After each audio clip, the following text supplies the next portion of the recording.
राजकुमारी और राजकुमार दोनों ही अपने अपने घोड़े पर सवार होकर के जब राजकुमार के राज्य की ओर प्रस्थान करते हैं, मित्रों, तब चलते चलते चलते चलते वह एक तालाब के किनारे पहुंचते हैं। तब तक उन्हें संध्या हो चुकी होती है, तो दोनों ही सोचते हैं कि यह एकांत और सुनसान स्थान है, यहाँ पर ही क्यों न रात्रि विश्राम कर लिया जाए। राजकुमारी और राजकुमार, राजकुमारी कौन? राजकुमारी वैजंती और राजकुमार दोनों ही वहीं पर विश्राम करने लगते हैं। विश्राम करते हैं, रात्रि धीरे धीरे बढ़ती जाती है, लेकिन उसी तालाब के किनारे एक जिन्न का निवास होता है। जिन्न जो कि अपने बेटे को आदेश देता है। कैसा है उसका बेटा? जिन्न का बेटा ऐसा है जिसके पास आधा ही शरीर है, चेहरा जिसका अत्यंत ही कुरूप है, दुर्दांत दिखाई पड़ रहा है, और वह जो जिन्न का पुत्र है वह मनुष्यों का खून पीने वाला है। जब जिन्न अपने पुत्र को आदेश देता है कि जाइए और इस राजकुमार को मार दीजिए, और उसकी जो राजकुमारी है अर्थात उसकी जो पत्नी है, उसकी जो प्रेमिका है, उसको बंदी बनाकर साथ साथ में जितना भी हीरा सोना चांदी जो कुछ भी उनके पास है वो सब लेकर के आ जाइए। तब वह जिन्न का जो पुत्र होता है वह अत्यंत ही प्रसन्न हो जाता है, क्योंकि आज उसे राजकुमार का खून पीने का अवसर मिला था, और वह पहुंचता है। इधर राजकुमार और राजकुमारी दोनों ही निर्विघ्न अवस्था में सोए होते हैं। वो नहीं सोचते हैं कि इस रात्रि में उनके साथ एक भयानक घटना घटने वाली है, और वह जिन्न का पुत्र आकर के उस राजकुमार को मार देता है, उसका खून चूस लेता है।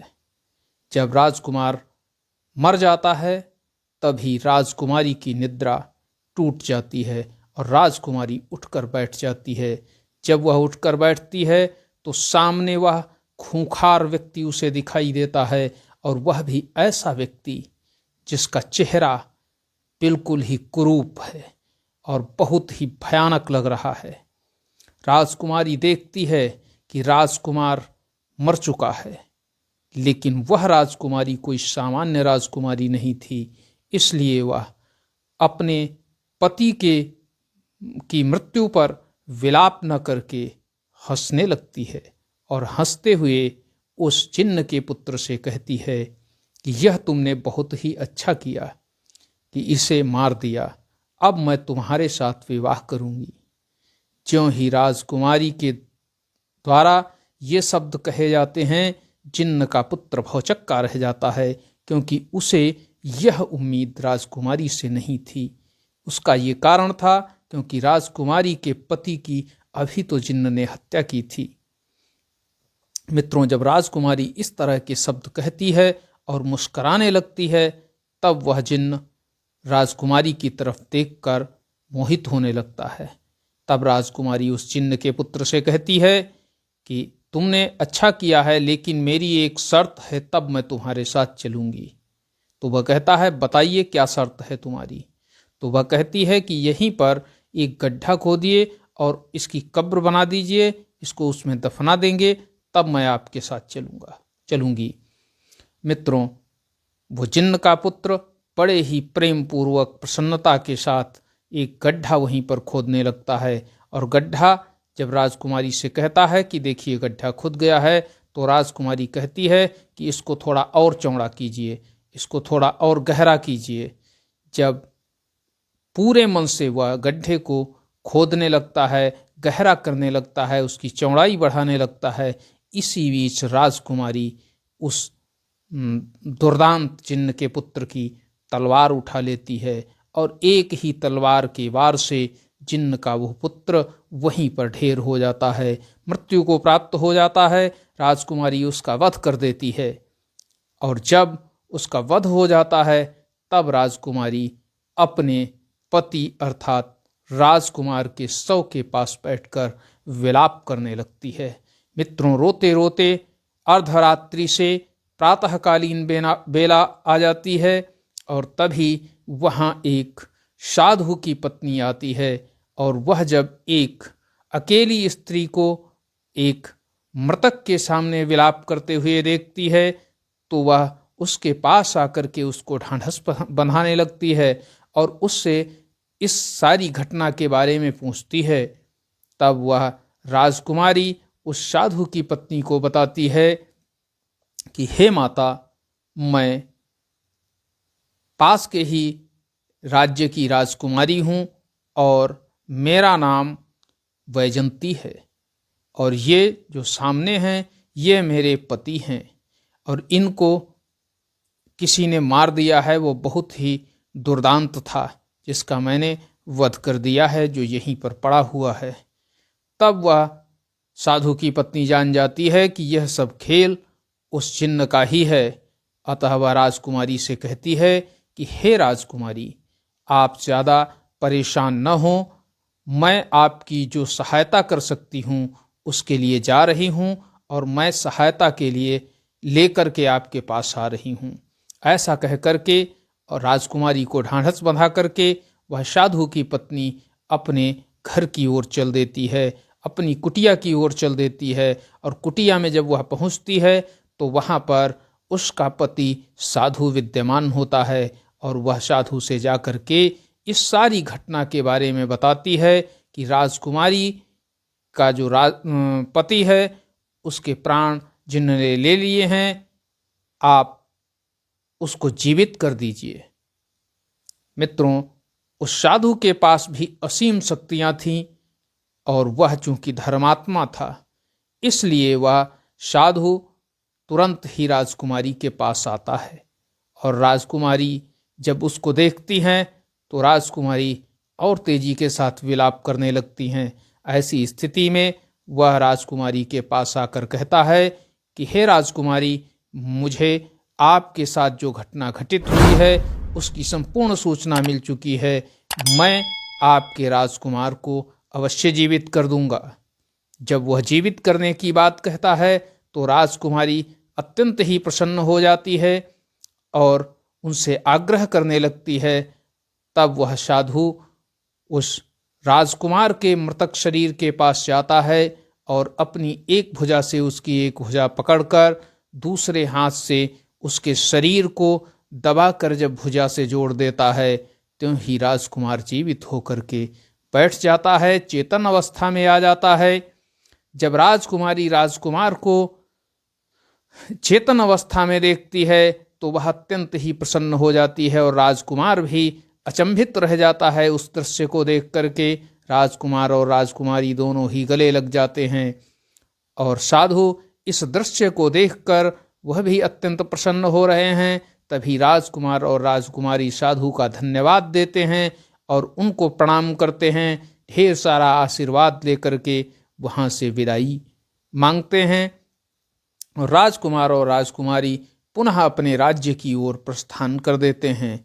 मित्रों, राज्य दूर था, एक रात्रि उन्हें और विश्राम करनी थी, इसलिए उन्होंने सोचा कि आज चलते चलते किसी निर्जन स्थान पर रात्रि नहीं गुजारेंगे, अब किसी शहर में अर्थात किसी नगर में रात्रि गुजारेंगे। ऐसा सोचकर वह दोनों ही बढ़े चले जा रहे थे। सारा दिन चलने के बाद वह एक नगर में पहुंचते हैं। तब तक रात्रि संध्या का समय हो चुका था। तो वह दोनों ही सोचते हैं कि क्यों ना इसी नगर में रात्रि विश्राम कर लिया जाए और अगले दिन अपने राज्य के लिए प्रस्थान किया जाएगा। जब वह उस नगर में पहुंचते हैं तो नगर में पहुंचकर इधर उधर देखते हैं, तभी उन्हें एक घर दिखाई देता है जिसमें एक स्त्री होती है और एक उसकी पुत्री भी युवा होती है। तो दोनों ही जाते हैं और उनसे रात्रि के विश्राम के लिए स्थान मांगते हैं। जब रात्रि के विश्राम के लिए उनसे स्थान मांगते हैं तो वह रात्रि तक उनको एक रात उनको रोकने के लिए सहमत हो जाती है। उस स्त्री का घर बहुत ही बड़ा था। इतना बड़ा घर था कि उसको देखने के लिए राजकुमार को, उसको दिखाने के लिए वो राजकुमार को लेकर जा रही थी। मित्रों, वह जो स्त्री थी वह एक बहुत ही बड़ी जादूगरनी थी। राजकुमार और राजकुमारी को इसका ज्ञान नहीं था और उसकी जो पुत्री थी वह अपनी पुत्री से भी बहुत अधिक प्रेम करती थी। पुत्री राजकुमार की सुंदरता को देखकर उस पर मोहित हो चुकी थी। अतः वह राजकुमार को बहाने से अपना घर दिखाने के लिए ले गई। जब राजकुमार उसके साथ उसके घर को देख रहा था कि तभी उसने मायावी अर्थात वही जो जादुई रस्सी उसके गले में डाल दी और उसको बैल बना दिया। मित्रों, धीरे धीरे राजकुमारी इधर राह देख रही है कि कब राजकुमार आएगा। रात्रि पूरी बीत जाती है, राजकुमार वापस नहीं आता है, क्योंकि उसको तो जादूगरनी की पुत्री ने बैल बना लिया था, जो कि बैल के रूप में वहीं पर खड़ा था और वह उस जादूगरनी की पुत्री के ही पीछे पीछे घूमा करता था। अब स्थिति यह हुई कि राजकुमारी के पास कोई भी विकल्प नहीं था। उसने सोचा क्या फिर कोई दुर्घटना हो गई, या हमको छोड़ करके चले गए, या उनकी मृत्यु हो गई, कैसे क्या पता लगाया जाए, कहाँ गए होंगे। अब हम करें भी तो क्या करें, अकेले राजकुमारी कुछ कर भी अकेले नहीं सकती थी, लेकिन वह तो योग्य राजकुमारी थी, वह वैजंती राजकुमारी थी। नागराज कहते हैं कि वह कभी भी हार मानने वाली नहीं थी। वह बुद्धिमत्ता पूर्ण ढंग से काम करती थी, उसके पास ढेर सारा साहस था और उसने ऐसी स्थिति में साहसी निर्णय लिया और वह उस राज्य के राजा के पास पहुंची। और जब पहुंची तब वह एक पुरुष का वेश बना करके पहुंची थी। वह राजा से पुरुष के वेश में बातचीत कर रही थी और बातचीत करते करते राजा प्रसन्न हो गया और राजा को उसकी बात से जब राजा प्रभावित हुआ तो उसने उस राजकुमारी रूपी युवक को अपना कोतवाल बना दिया, पूरे नगर का कोतवाल बना दिया। जब राजकुमार कोतवाल बन गया, वो राजकुमारी कोतवाल बन गई, तब वह उसके अंडर में ढेर सारे गुप्तचर काम करने लगे, ढेर सारे सैनिक उसके नीचे काम करने लगे। अब सारे नगर की एक एक सूचना उसके पास रहती थी। मित्रों, समय आगे बढ़ता जा रहा था, लेकिन राजकुमारी जिस वजह से कोतवाल बनी थी वह वजह तो पूरी ही नहीं हो रही थी, उसकी खोज तो समाप्त ही नहीं हो रही थी। अब राजकुमारी जब नहीं खोज पूरी हो रही थी तब वह पूरे ही नगर की छानबीन कर रही थी, लेकिन कहीं भी राजकुमार का कोई सुराग नहीं मिल रहा था। इसी बीच राजकुमारी रूपी उस कोतवाल को देख करके एक बार फिर से जादूगरनी की पुत्री उस पर भी मोहित हो गई। वह उससे विवाह करना चाहती थी। ऐसी स्थिति में राजकुमारी चूंकि कोतवाल थी तो जादूगरनी अपनी पुत्री के मन की बात जान गई और उसने कोतवाल से मित्रता बढ़ानी आरंभ कर दी। जब मित्रता बढ़ानी आरंभ कर दी तो जादूगरनी की पुत्री ने उसको ढेर सारे गिफ्ट दिए, भेंटें दी उसको, और उन भेंटों में एक ऐसा कपड़ा दिया जो एक अद्भुत कपड़ा था। उस तरह का कपड़ा उस राज्य के लोगों ने कभी नहीं देखा था, यहाँ तक कि राजकुमारी ने स्वयं कभी नहीं देखा था। और तब कोतवाल उस कपड़े को ले जाता है और अपने जो उसका आवास होता है उसके बाहर दरवाजे पर डाल देता है। मित्रों, इसी बीच वहाँ सफाई करने के लिए जो नौकर आता है, वह नौकर जब ऐसा कपड़ा देखता है तो वह देख करके मन ही मन प्रसन्न होता है और कहता है कि यदि यह कपड़ा ले जा करके मैं महारानी को दूंगा तो महारानी मुझ पर अत्यधिक प्रसन्न हो जाएंगी और मुझे कुछ न कुछ जरूर प्रदान करेंगी। तो कुछ न कुछ पाने की दृष्टि से उसने कोतवाल के यहाँ से वो कपड़ा उठाया और वह जा करके उस राज्य की महारानी को दे दिया। जब महारानी को गिफ्ट में वो कपड़ा मिला, महारानी उस कपड़े को देखकर अत्यंत ही प्रसन्न हुई और उन्होंने उस नौकर को ढेर सारा द्रव्य प्रदान किया। वह अपनी भेंट लेकर के नौकर अपने घर को चला गया। जब उस कपड़े को महारानी ने देखा तो उनके अंदर लालसा जागृत हुई कि क्यों ना ढेर सारा इस तरह का कपड़ा मंगाया जाए। तब उसने नौकर को बुलवा करके उससे पूछा कि यह कपड़ा कहाँ से लाए हो। तब नौकर ने बताया कि यह कपड़ा कोतवाल के यहाँ था, कोतवाल के यहाँ से ही मैं लेकर के आपके पास आया हूँ, इसलिए कोतवाल को इस कपड़े की जानकारी होगी और वो ढेर सारा कपड़ा मंगा सकता है। जब महारानी ने ये बात राजा से बताई तो राजा ने महारानी की जो इच्छा थी उसकी पूर्ति करने के लिए कोतवाल को बुलवाया। जब कोतवाल वहाँ पहुँचा तब राजा ने उससे कहा कि हे कोतवाल, ये जो कपड़ा तुम्हारे पास था इसी तरह का ढेर सारा कपड़ा महारानी के लिए लाओ, और यदि नहीं ला पाए तो मृत्यु के लिए तैयार हो जाओ, तुमको फांसी दे दी जाएगी। ऐसी बात सुनकर वह कोतवाल रूपी राजकुमारी मन ही मन कुछ भयभीत भी हुई, लेकिन वह ढेर सारा कपड़ा लेने के लिए पुनः जादूगरनी के घर पहुंची और उसे सारा वृत्तांत बताया कि राजा की जो रानी हैं उनको ढेर सारा इसी तरह का कपड़ा चाहिए और वही कपड़ा जो आपने मुझे दिया है, और यदि उस तरह का कपड़ा नहीं मिलेगा तो राजा मुझे सूली पर चढ़ा देंगे। जब इस तरह की बात कोतवाल के द्वारा कही गई तब वो जादूगरनी अब सोचने लगी कि यदि कोतवाल मर जाएगा तो हमारी पुत्री को बहुत दुख होगा, और वह अपनी पुत्री के दुखी न होने की वजह से विचार करने लगी कि इसका प्रबंधन किया जाए।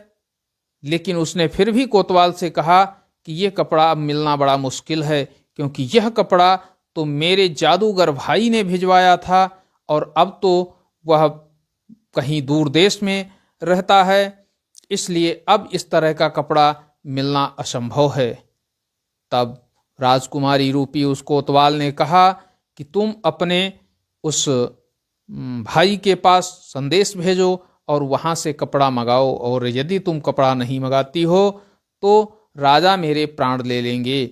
जब इस तरह की बात उस जादूगरनी के सामने आई तो उसने सोचा कि यदि तुम्हारे प्राण ले लिए जाएंगे तो मेरी बेटी भी मर जाएगी, क्योंकि वह तो तुमसे विवाह करना चाहती है, इसलिए तुम्हारे लिए ना सही लेकिन अपनी बेटी के लिए मैं कुछ प्रबंधन करती हूँ। ऐसा सोचते हुए उसने कहा कि एक युक्ति है कि मेरा भाई जहाँ रहता है वहाँ कोई भी नहीं जा सकता है, क्योंकि वहाँ के सारे मनुष्यों को उसने मार कर खा लिया है। वहाँ के जो सिंह थे उन सिंहों को उसने जगह जगह पर छोड़ दिया है, और उनको खाने के लिए जब कभी कोई पहुँचता है तो उसका मांस मिलता है, वरना हमारा भाई उनको एक तरह की घास खिलाता है।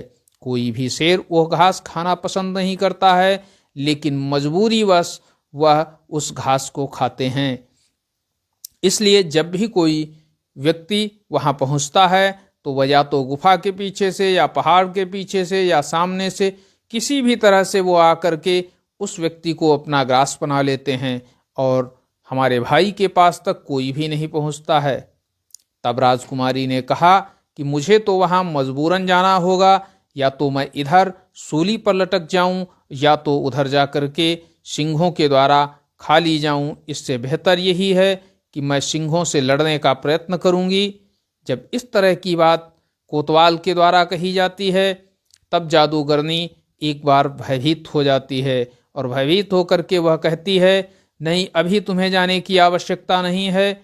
मेरा जो भाई है वह जब तक जीवित है तभी तक वह शेर वहां जाने वाले प्रत्येक व्यक्ति को खा जाते हैं। जिस दिन उसकी मृत्यु हो जाएगी फिर वहां जो कोई भी जाएगा शेर उस पर कोई भी हमला नहीं करेंगे, वह कुछ भी खाएं लेकिन उस व्यक्ति को नहीं खाएंगे। मेरे भाई के प्राण यह एक मिट्टी का पात्र है, इसमें बसते हैं। यदि मैं इस मिट्टी के पात्र को तोड़ दूंगी तो जब तुम वहाँ जाओगे तो वहाँ के शेर तुम पर आक्रमण नहीं करेंगे और मेरा भाई मर चुका होगा। ऐसा कहते हुए जादूगरनी ने उस मिट्टी के पात्र को उठाकर जमीन पर पटक दिया। ज्यों ही उसने उस मिट्टी के पात्र को उठाकर जमीन पर पटका, त्यों ही उधर उसका जो जादूगर भाई था वह मर गया। अब जादूगरनी ने कहा कि ठीक है कोतवाल साहब, अब तुम वहां जा सकते हो, अब तुम्हारी रास्ता में कोई भी रोड़ा नहीं बनेगा। तब कोतवाल उस जादूगरनी के पास से निकलकर उस जादूगर जो जादूगरनी का भाई था उसके राज्य की ओर जाता है, साथ में कुछ सैनिक लेकर के जाता है। क्योंकि अब रास्ते में कोई खतरा बचा नहीं था, इस वजह से उसे वहां पहुंचने में ज़्यादा समय नहीं लगा। और वह जब वहां पहुंचा तो उसने देखा कि जादूगरनी का वो जादूगर भाई मरा पड़ा है। उसके यहाँ जब अंदर घर में घुसकर देखा तो देखा कि उसी तरह के कपड़े का बहुत भारी ढेर लगा हुआ है, साथ ही साथ ढेर सारा सोना चांदी हीरे जवाहरात मणि माणिक्य मोती सब वहां पर भरे हुए हैं। उस कोतवाल रूपी राजकुमारी ने सैनिकों को आदेश दिया कि यहाँ जो कुछ भी खजाना है उसको भर दिया जाए और साथ ही ये सारा कपड़ा यहाँ से राजा के यहाँ पहुँचा दिया जाए। सैनिकों ने मिल करके वहाँ का जितना खजाना था उसको और उस कपड़े को घोड़ों इत्यादि पर लाद करके वहाँ से वह राजा के पास पहुँचे और राजा और महारानी के सामने वो सारा कपड़ा डाल दिया। साथ ही साथ जितना खजाना मिला था उसको भी राजकोष के सुपुर्द कर दिया। उस कोतवाल की इस तरह का जो कार्य हुआ, इससे राजा अत्यंत प्रसन्न हुआ, क्योंकि यह सफलता कोई सामान्य सफलता नहीं थी। उस जादूगर के यहाँ से इतना धन आया था कि उससे कई वर्षों तक राज्य का खर्चा चलाया जा सकता था। इसलिए राजा ने सोचा कि राज्य को उन्नति के शिखर पर पहुंचाने के लिए इसने जो अच्छा कार्य किया है, इस वजह से मैं कोतवाल को अपना पुत्र मानता हूं और अपना वारिस मानता हूं, क्योंकि राजा के कोई भी संतान नहीं थी। ऐसी स्थिति में राजा ने उस राजकुमारी रूपी कोतवाल को अपना पुत्र मानकर उस राज्य का युवराज घोषित कर दिया। लेकिन विधाता को जो मंजूर होता है वही होता है। राजकुमारी को उसका राजकुमार नहीं मिल पा रहा था। अब भी वो लगातार सारा प्रयत्न कर रही थी, लेकिन राजकुमार का कोई भी सुराग नहीं लग रहा था। तभी विधाता ने ऐसा बनाया कि वो जो राजा था उसकी मृत्यु हो गई, और राजा की मृत्यु होने के बाद उस राजकुमारी रूपी कोतवाल को राजा बना दिया गया। ज्यों ही कोतवाल राजा बना, त्यों ही उसने आदेश दिया कि शीघ्रातिशीघ्र जा करके जितने भी बैल हमारे नगर के हैं उनको हमारे सामने प्रस्तुत किया जाए, क्योंकि कुछ गुप्तचरों से उसे यह जानकारी मिल गई थी कि जिसके घर में वह सबसे पहले ठहरी थी वह कोई सामान्य महिला नहीं है, बल्कि वह एक बहुत बड़ी जादूगरनी है। और वह जादूगरनी किसी को बैल बना देती है, किसी को भैंसा बना देती है, किसी को मुर्गा बना देती है।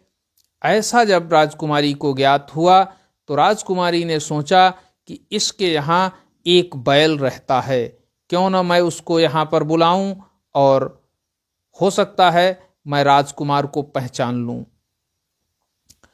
जब वो राजा बन चुका था तब उसने आदेश जारी किया कि नगर के सारे बैलों को हमारे सामने उपस्थित किया जाए। सैनिक वहां से निकले और उन्होंने नगर के सारे साणों को बुलाकर उसके सामने प्रस्तुत किया। उस कोतवाल रूपी राजा ने सबके पास जाकर के उनसे पूछा, उनसे वार्ता की, लेकिन कोई भी साण के द्वारा उन्हें सही जवाब नहीं दिया गया। तब वो समझ गया कि इसका मतलब है कि राजकुमार अभी तक यहाँ नहीं आया है।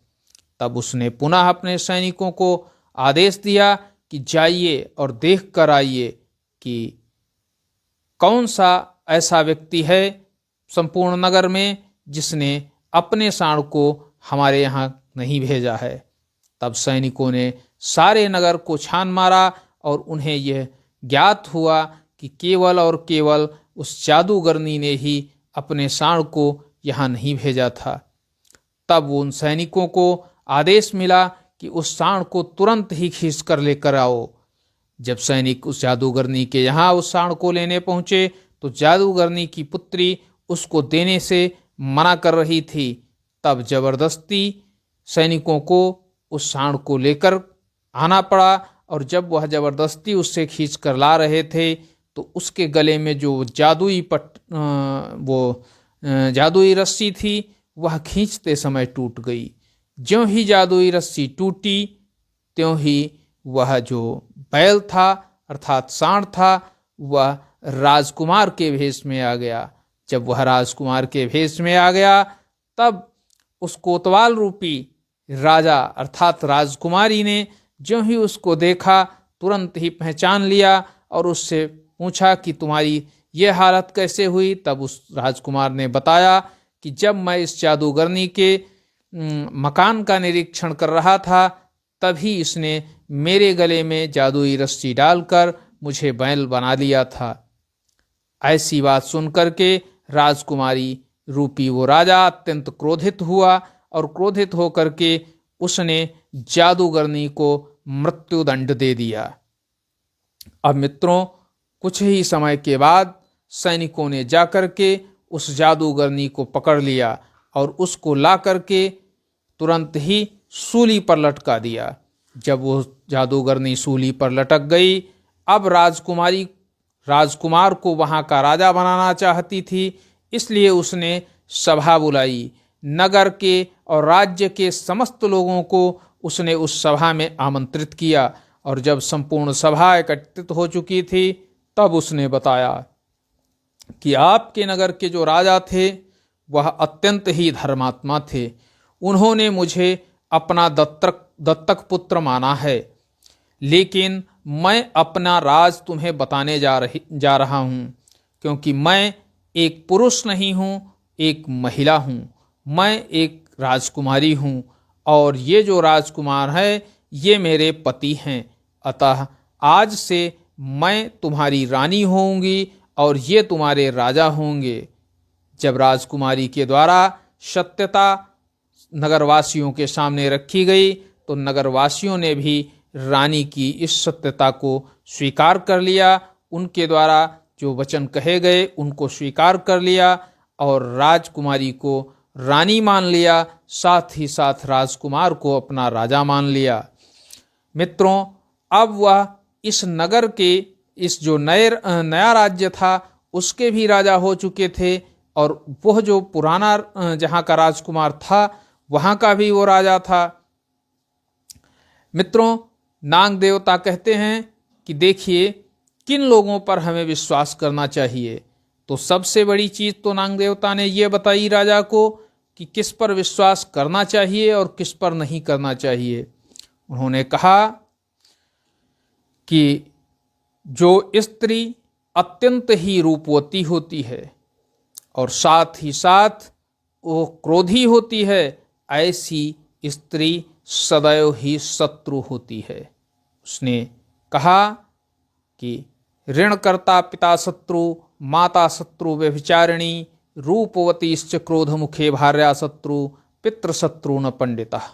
कहा कि मनुष्य के लिए यह चार सदैव शत्रु होते हैं। कौन कौन से? जिसका पिता अपने पुत्र के ऊपर ऋण डालकर चला जाता है।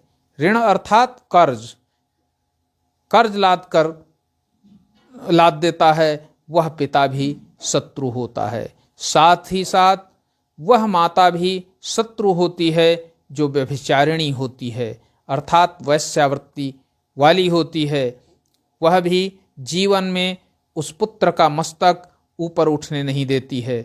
साथ ही साथ वह पत्नी भी शत्रु होती है जो कि रूपवती होकर के भी सदैव कटु भाषा का इस्तेमाल करती है, अर्थात सदैव उसके चेहरे पर क्रोध विद्यमान रहता है। चौथा, पुत्र शत्रु न पंडितः, अर्थात जिसका पुत्र मूर्ख होता है, विद्वान नहीं होता है, वह पुत्र भी उस पिता के लिए शत्रु ही होता है। नागदेव ने ये सारी बातें उस राजा को सुनाई। कौन सा राजा? वह उग्रसेन नाम का राजा, जो उस रूपसी कन्या, जो कि राक्षस कन्या थी, उसके जाल में फंसने वाला था और उस राक्षस और राक्षस कन्या का आहार बनने वाला था।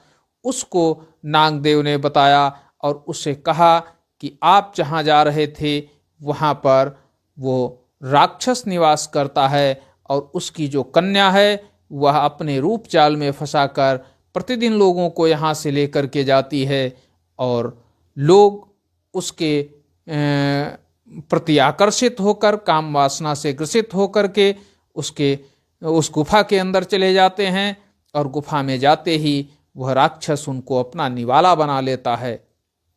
जब राजा को इस संपूर्ण घटना का ज्ञान हुआ तो उन्होंने नागदेव के आगे हाथ जोड़ करके कहा कि हे नागदेवता, आप बहुत ही धर्मपरायण हैं, आप बहुत ही परोपकारी हैं और आप ने जो मेरी मदद की है वह मैं जीवन भर याद रखूंगा। आपकी सहायता को मैं कभी भी भूलूंगा नहीं और मैं सदा ही लोगों की रक्षा का प्रयत्न करता रहूंगा। लेकिन जिस तरह से आपने मेरी रक्षा की है उसी तरह से यहाँ पर आने वाले प्रत्येक व्यक्ति की आपको रक्षा करनी चाहिए। तब नागदेवता ने कहा कि हे राजन, जो भी इस राक्षस कन्या के जाल में फंसने वाला होता है मैं उसको सही रास्ता अवश्य बताता हूँ, लेकिन वह कामुकता की वजह से मेरी बातों का विश्वास नहीं करता है और वह इस राक्षस कन्या के द्वारा दिए गए प्रस्ताव को स्वीकार करके उस गुफा में चला जाता है और ज्यों ही वहाँ पहुँचता है त्यों ही इन दोनों का वो ग्रास बन जाता है। लेकिन फिर भी मैं, जब तक मेरी चलेगी, मैं किसी भी व्यक्ति को वहाँ जाने नहीं दूंगा और साथ ही साथ आपसे यह आग्रह करना चाहूँगा कि आप इस राक्षस को समाप्त करने का कुछ प्रयत्न करें।